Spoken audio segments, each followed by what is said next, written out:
How do you know what you know पुस्तकाचा मराठी अनुवाद chapter 9 भाग 10.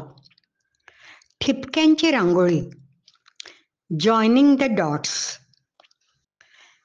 रात्रीच्या आकाशात ताऱ्यांना बघून अनेक आकार मनात येतात. कितीतरी प्राणी दिसतात. कोणाला कुत्रा, कोणाला अस्वल. तारकांचे ठिपके जोडून लोकांना पशु आणि प्रसंग दिसतात, जगातले आणि पौराणिक सुद्धा. त्याच प्रकारे पृथ्वीवर सुद्धा माणसं अनेक दृश्ये बघतात. या दृश्यांचा अर्थ समजण्यासाठी त्यांना संदर्भात घालावं लागतं. तो संदर्भ म्हणजे गोष्टीत, प्रणालीत किंवा कार्यकारण भावात असू शकतो. त्याने गोष्टी आपल्या आठवणीत राहतात. वेगवेगळी माणसं वेगवेगळ्या पद्धतीने दृश्य बघतात आणि स्वतःची आवृत्ती काढतात. जे बघितलं ते कोणत्या तरी मार्गाने गुंफतात. म्हणून आपल्याला कथा फार आवडतात. अगदी प्राचीन काळापासून ते आत्तापर्यंतच्या. पूर्वी सांगायचे की जोरदार वादळ, भयंकर पाऊस, विजांचा कडकडाट व्हायचा, कारण इंद्र क्रोधित झाला होता. मागच्या शतकात एकाने गोळी झाडल्याने महायुद्ध झालं असं म्हटलं गेलं. किंवा कंपनीला प्रचंड नफा होतोय कारण CEO उत्कृष्ट आहे. अशा प्रकारे लोक कोणतेही कारण देतात. आपल्याला प्रत्येक ठिकाणी मानवी कथानक निर्माण करायला आवडतं, जेव्हा त्यात खूप अवर्णनीय गूढ रहस्य असतात. युद्ध का सुरू झालं किंवा अर्थव्यवस्था का कोसळली यासाठी भरपूर गुंतागुंतीचे घटक असतील, परंतु आपल्याला साधी माणसाची गोष्ट रचायला आवडतं. आपले पत्रकार रोज कहाण्या तयार करतात. साऊंड बाईट घेतात, ज्यात कोणीतरी बोलतं. पुष्कळदा ते गैरवाजवी असतं. त्यात चुकीची कारण मीमांसा असते.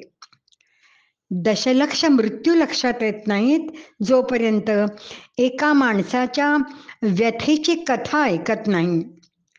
कथा ऐकल्याने त्यातील गांभीर्य त्वरित जाणवतं. काही माणसं जगाकडे नुसतं पाहतात, त्यांची काहीच प्रतिक्रिया नसते. दुसरी माणसं परिस्थितीचे संबंध लावतात, पण ते बादरायण संबंध अर्थशून्य असतात. हा अंधश्रद्धेचा प्रकार.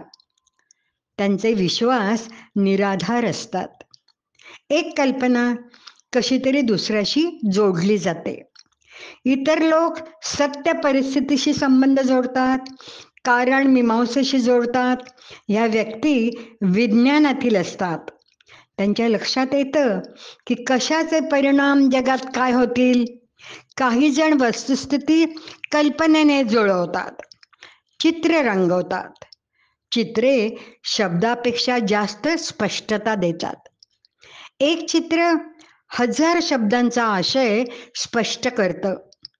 हे माहितीच आहे की विज्ञानाच्या व्याख्यानापेक्षा प्रयोग करून विज्ञान पटकन समजतं. मुठभर वेदांताचे नियम जगाचं ज्ञान देतात. जिक्सॉचे तुकडे जोडून संपूर्ण चित्र बनतं. तसं ते नियम संपूर्ण जगाचं दर्शन घडवतात. तसंच पुस्तक लिहिणे म्हणजे अनेक तथ्ये एकत्रित करणे नव्हे, परंतु तथ्यात संबंध प्रस्थापित करणे, प्रणाली लावणे. हे जेवढं चांगलं होईल तेवढं पुस्तक वाचनीय होईल. म्हणून कादंबऱ्या या वाचायला सोप्या ललितेतर पुस्तकांपेक्षा आणि लोकप्रिय ललितेतर पुस्तक सोपं शास्त्रीय ग्रंथापेक्षा.